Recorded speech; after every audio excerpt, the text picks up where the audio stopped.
Olá! Sejam todos muito bem-vindos à nossa série de podcasts da Semana pela Sustentabilidade Ibero-Americana, o Ciclo 7, que neste ano completa 10 anos. E para quem não conhece, o Ciclo 7 é uma comunidade apaixonada pelo desenvolvimento sustentável, presente em 22 países da América Latina. E uma vez por ano é realizada a Semana da Sustentabilidade, que acontece nos dias próximos ao Dia da Terra, que é dia 22 de abril. O propósito do Ciclo 7 é sensibilizar, fazer um forte apelo à ação, dar o exemplo através da visibilidade das boas práticas e inspirar mais pessoas sobre as questões sociais e ambientais enquadradas nos 17 Objetivos do Desenvolvimento Sustentável.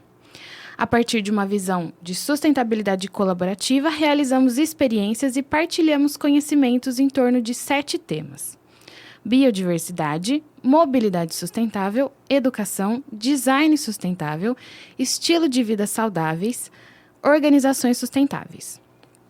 A produção desse podcast é uma colaboração entre o Parque Ecológico de São Carlos e a Rádio Fiscar. Meu nome é Daniela Piassi, eu sou estagiária de Biologia do Parque e vou conduzir essa conversa.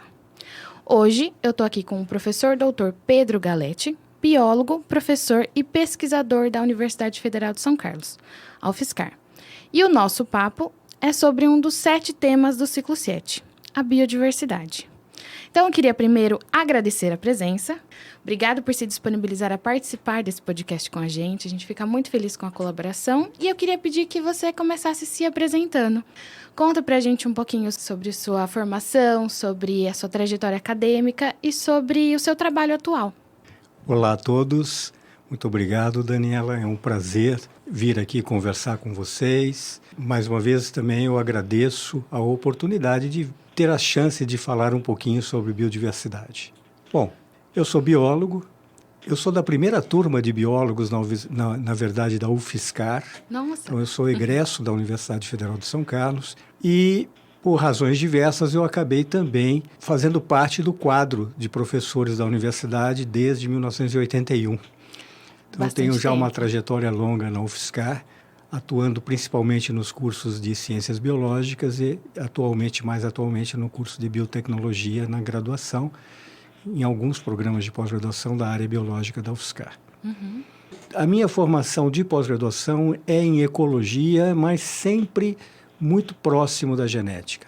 Sempre tive uma preocupação muito grande de trazer os aspectos conceituais e metodológicos da genética para entender problemas de ecologia e, mais tarde, problemas relacionados à conservação da biodiversidade.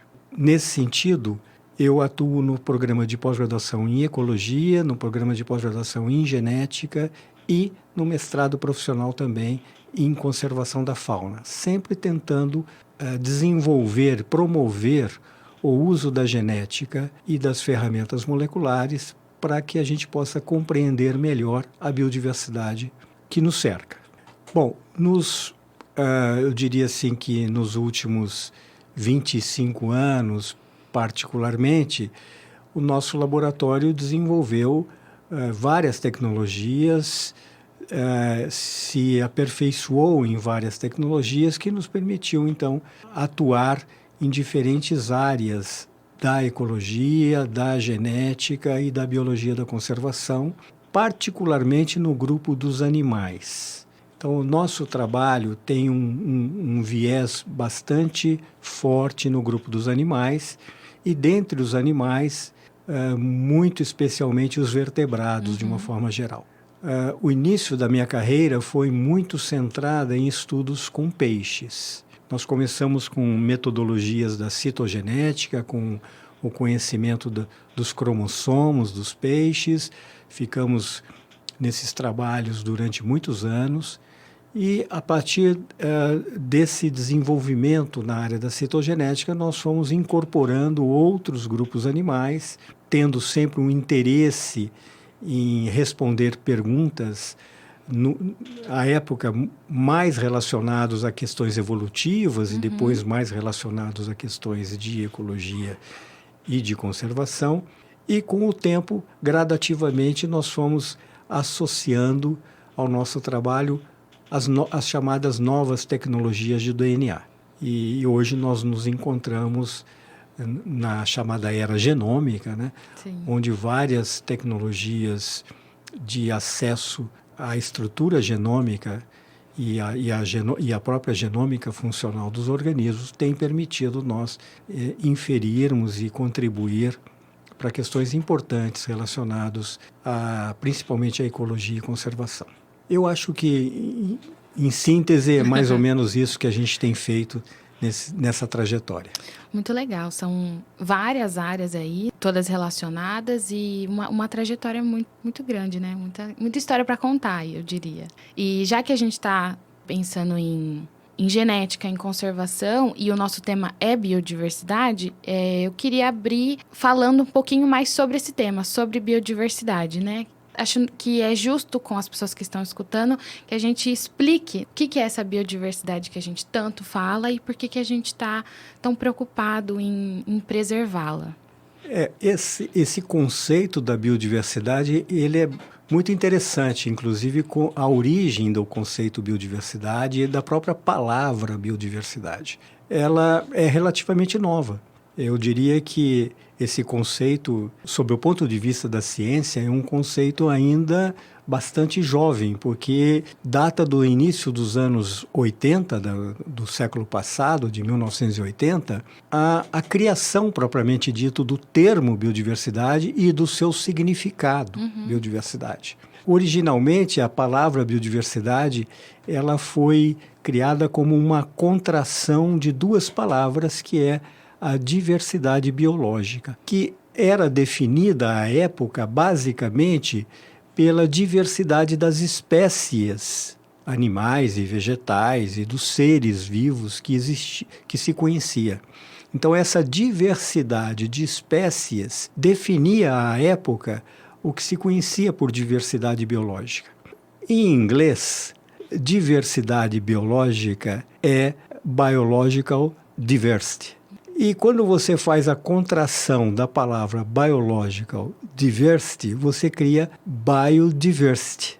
E é muito interessante que naquela época a palavra biodiversidade foi grafada, foi escrita com o B e o D maiúsculos. Porque era uma contração mesmo, era uma junção de duas palavras. E aí ela foi o biodiversity foi traduzida para o português diretamente como biodiversidade. Então, a biodiversidade que nós tratamos hoje, ela iniciou falando da diversidade de espécies.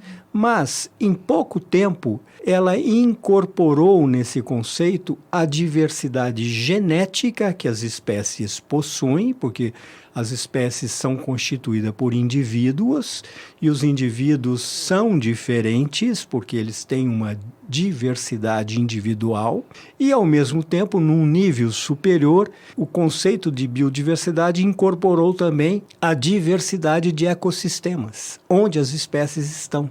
Então, atualmente, a gente define biodiversidade em 3 níveis. O nível genético, que na verdade, define a diversidade entre os indivíduos, a diversidade de espécie, que é o nível de espécie, que define, então, a multiplicidade de espécies que constituem o planeta, e a diversidade de ecossistemas, onde essas espécies estão.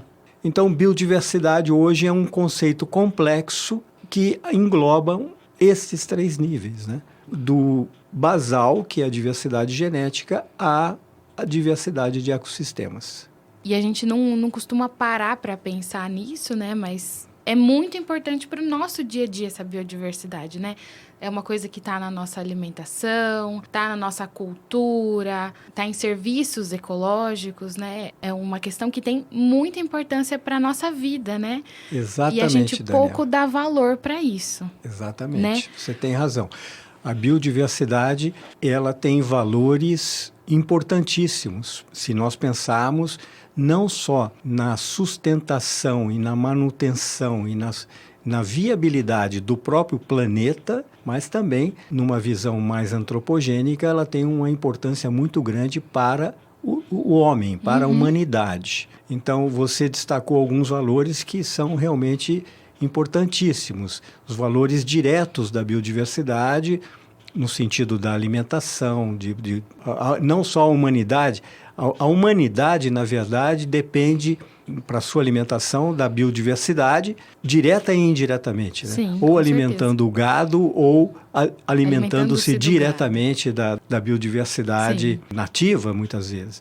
Então, tem esse valor importante, mas tem também o valor estético. Quem é que não gosta de uma paisagem? Quem é que não sente o seu bem-estar numa paisagem linda, maravilhosa, com árvores frondosas, com rios caudalosos, aquele mar bonito batendo nos rochedos?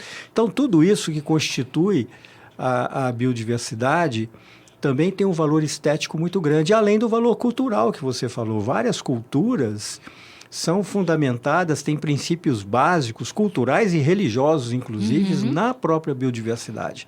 Então, tem valores imensos, mas tem valores fundamentais dos serviços ecossistêmicos. Imagina que hoje a maior parte da produção agrícola do mundo depende de um serviço ecossistêmico importantíssimo, que é a polinização, que é feita pelos polinizadores, Sim. pelos insetos, por algumas aves, até mesmo por alguns mamíferos polinizadores.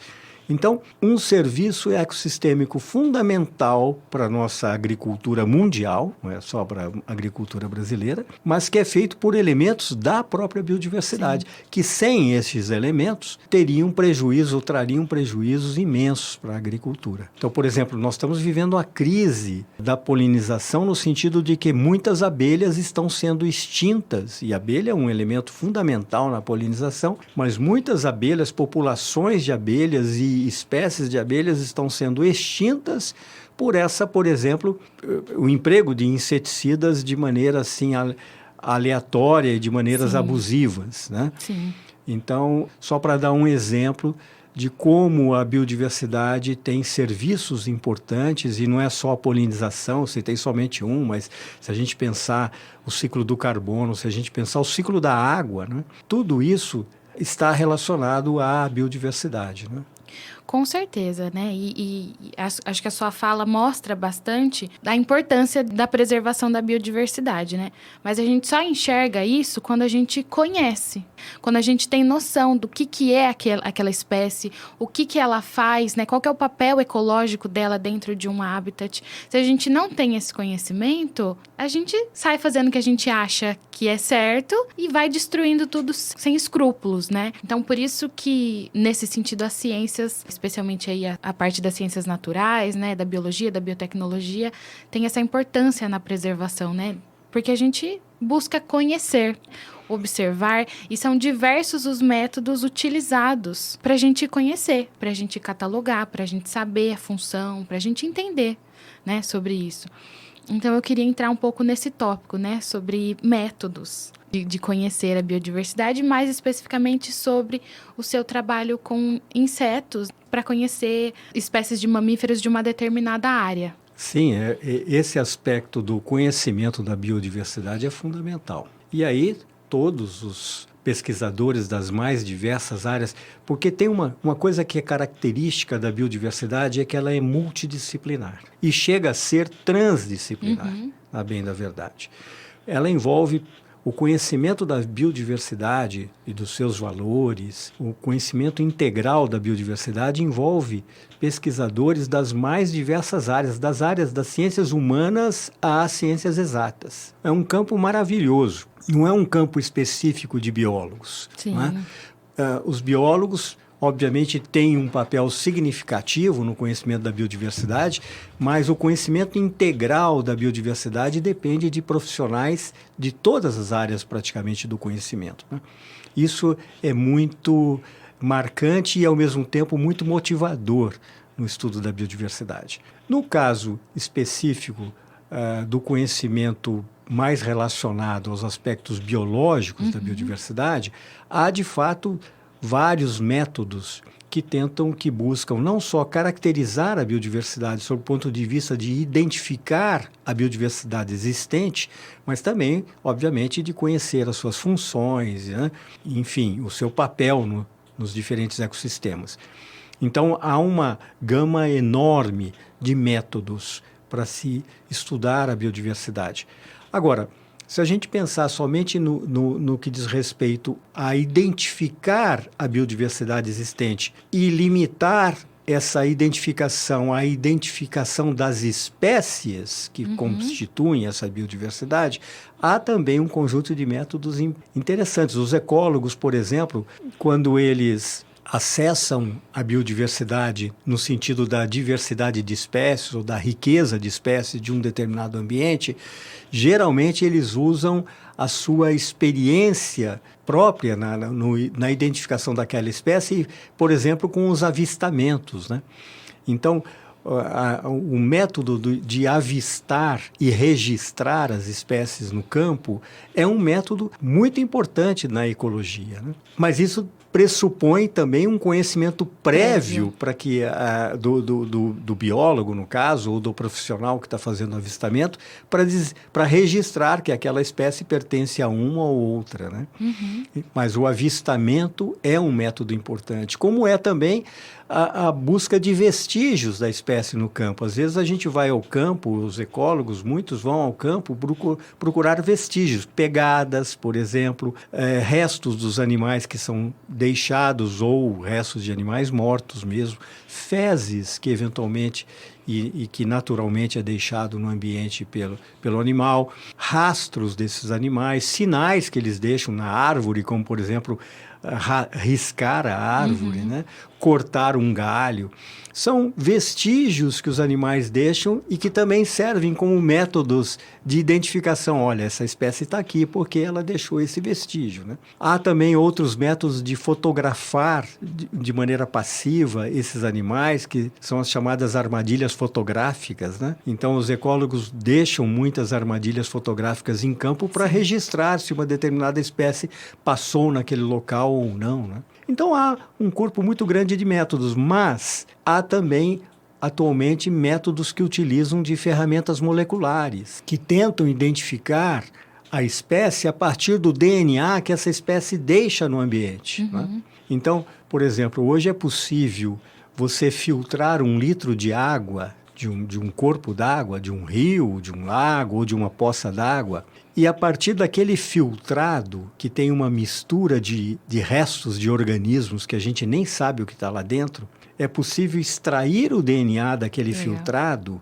que é um DNA misturado, e depois usar métodos de laboratório, métodos específicos, que não convém o detalhe aqui agora, mas a partir destes métodos e depois da comparação dos resultados desse método com bancos de dados de sequências de DNA, você identificar quais foram as espécies que usaram aquela água, que por alguma razão deixou vestígio ali, seja através de suas fezes ou de outras excretas, seja através, às vezes, da própria morte. A espécie acaba morrendo naquela água e, obviamente, a decomposição vai deixar vestígios.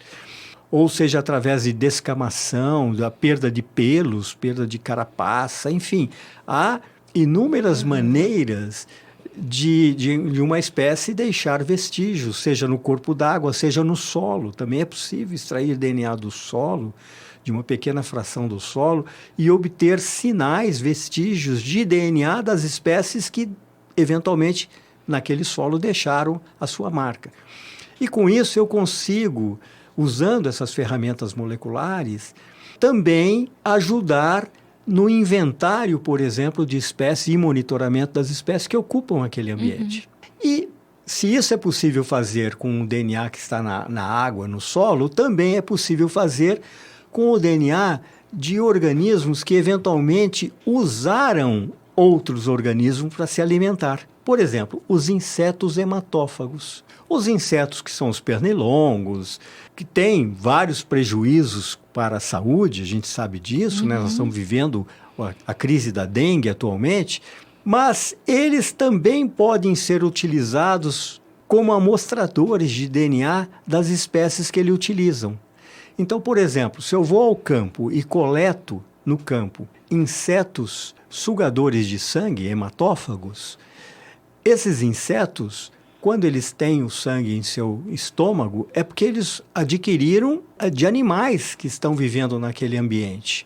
muitas vezes dos mamíferos, mas também de aves e de outros animais, que eles utilizaram para se alimentar-se. Se eu coleto esses animais e obtenho o DNA que está no conteúdo estomacal desses animais, usando os mesmos métodos que eu utilizaria para fazer a identificação do DNA que está numa amostra de água ou de solo, eu também consigo identificar quais foram os animais que esses insetos utilizaram.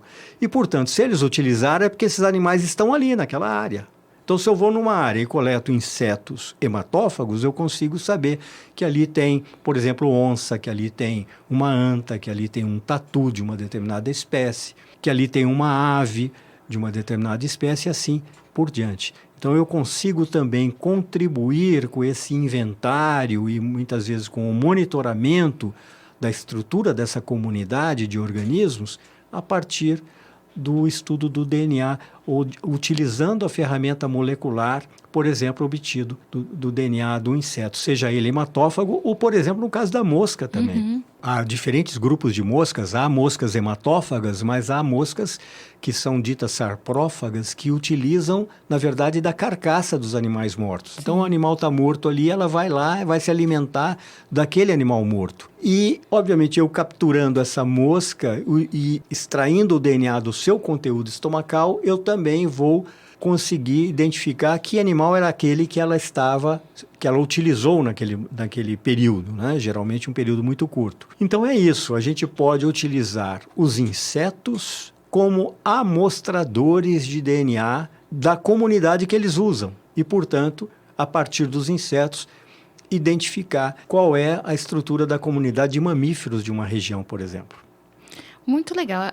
A biologia é maravilhosa, né? Sem dúvida nenhuma. A biologia é fantástica. E a biodiversidade, mais ainda. Né? E com isso a gente consegue enxergar como tudo está interligado em um ecossistema, né? Como as coisas não são independentes, né? Os insetos não são independentes dos mamíferos, que não são independentes das aves, que não são independentes das plantas. Então, está tudo interligado dentro de um ecossistema. E se a gente retira uma espécie que seja, isso vai ter uma consequência muito provavelmente negativa naquele ambiente, né? Seguramente. Mas eu queria complementar, Daniela, que as ferramentas moleculares e a genética propriamente dito vai muito além disso que eu falei. Com certeza. Porque nós demos um exemplo daquilo que hoje é chamado do DNA ambiental ou DNA derivado de insetos ou ingesta de insetos. Na verdade, a genética vai muito além disso. Por exemplo, a genética de populações nos permite, através dos estudos de genética de vários indivíduos de uma mesma população, nos permite identificar a saúde daquela população, inferir sobre a saúde da população. Muitas espécies, as espécies que estão ameaçadas, geralmente, a partir dos estudos genéticos dessas populações, nós conseguimos inferir, inclusive, sobre a viabilidade dessa população. Uhum. Se ela terá ou não viabilidade de curto e médio prazo e longo prazo. Então, a genética também nos empresta um conhecimento e tecnologias suficientes e importantes para a gente inferir sobre a viabilidade populacional e a viabilidade das espécies. Além disso, a genética também nos permite identificar, muitas vezes, aquilo que a gente chama de biodiversidade oculta, que é o seguinte: muitas espécies biológicas, elas são morfologicamente muito parecidas. Vamos pegar mesmo o exemplo dos insetos. A gente, quando olha um inseto do tipo pernilongo voando, para nós, a grossos olhos, parece que é tudo uma coisa só. Uhum. E, às vezes, mesmo para os especialistas em taxonomia, que usam caracteres morfológicos para definir e separar as espécies, muitas vezes esses caracteres morfológicos são tão poucos variáveis em determinados grupos que as espécies, você tem ali duas espécies, mas que acabam não sendo reconhecidas como duas e são tratadas como uma única. Isso a gente chama de diversidade ou biodiversidade oculta.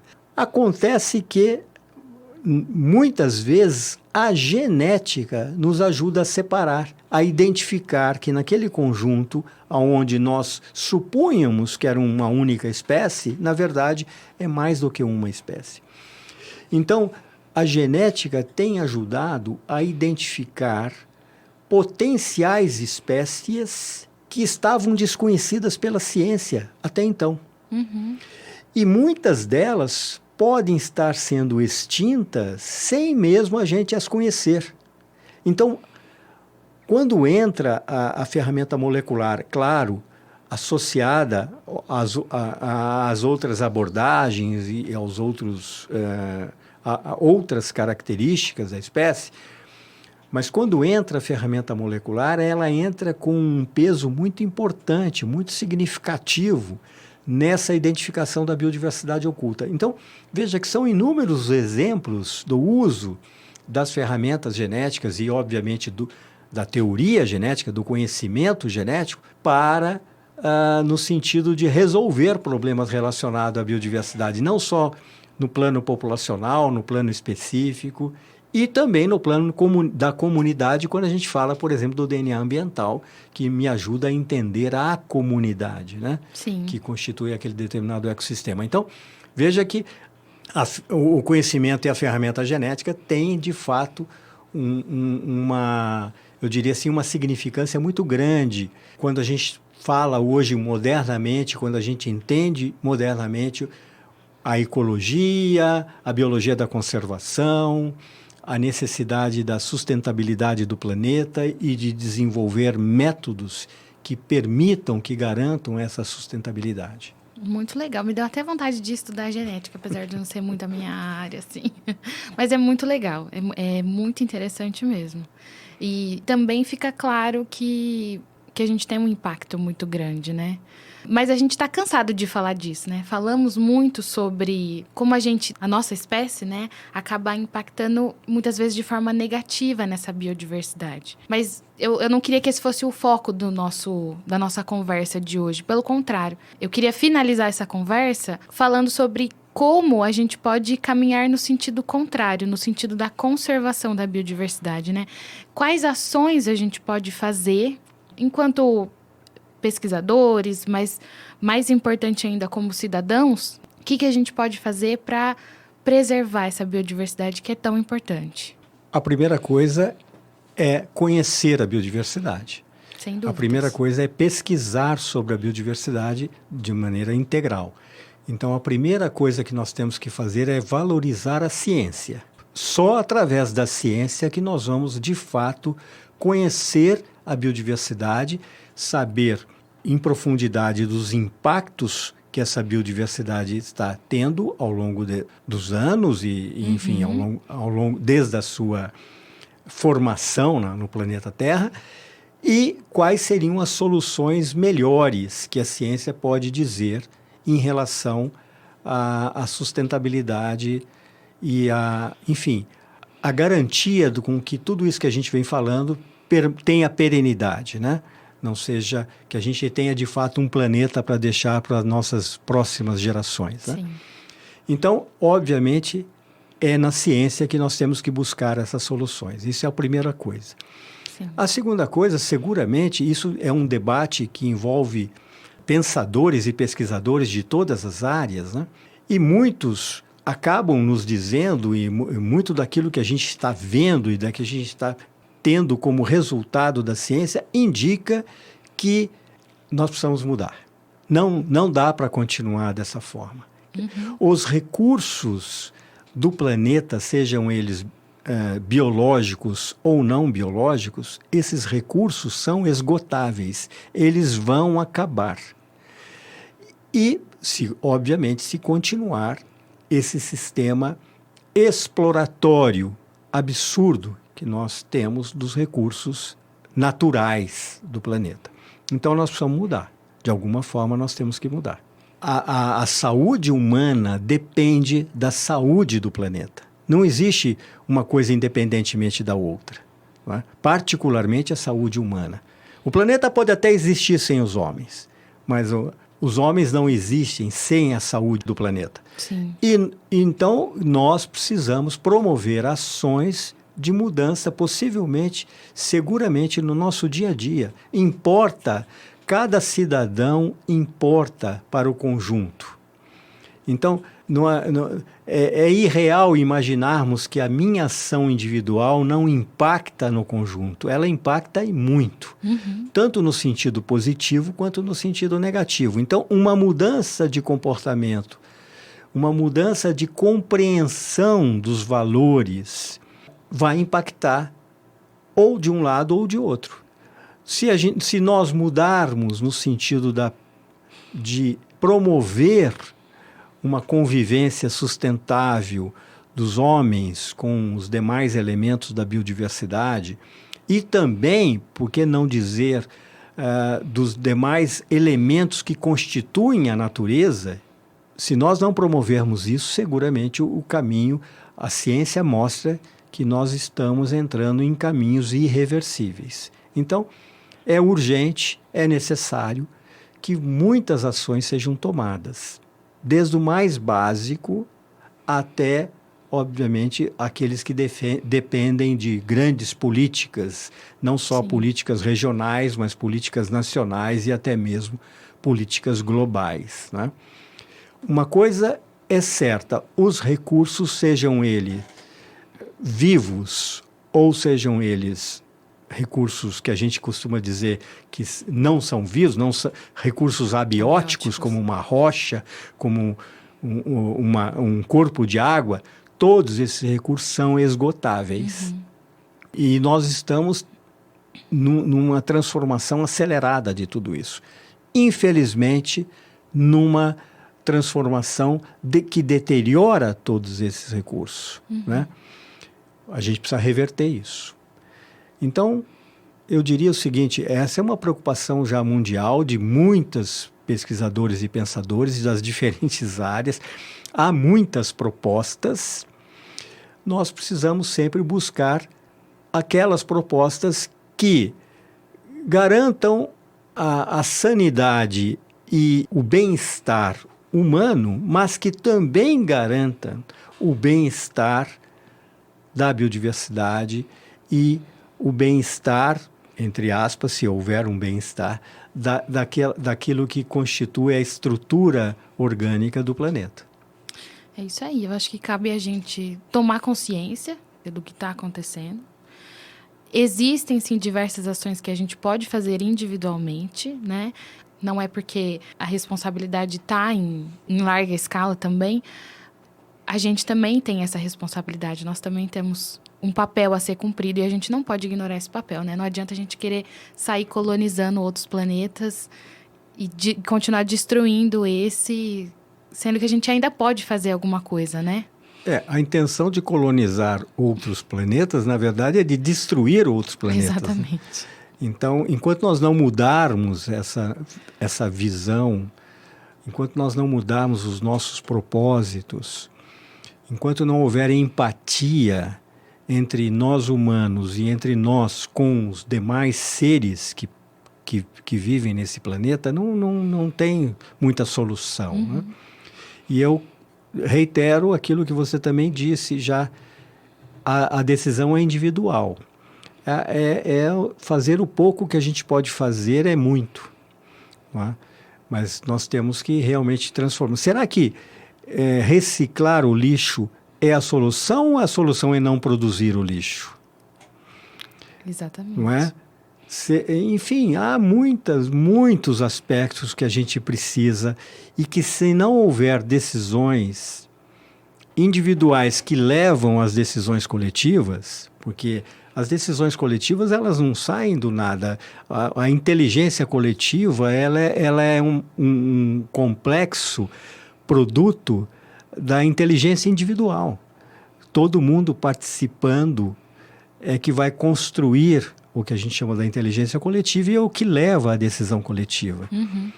Então, a participação de cada um é muito importante. E as decisões de cada um são muito importantes. Né?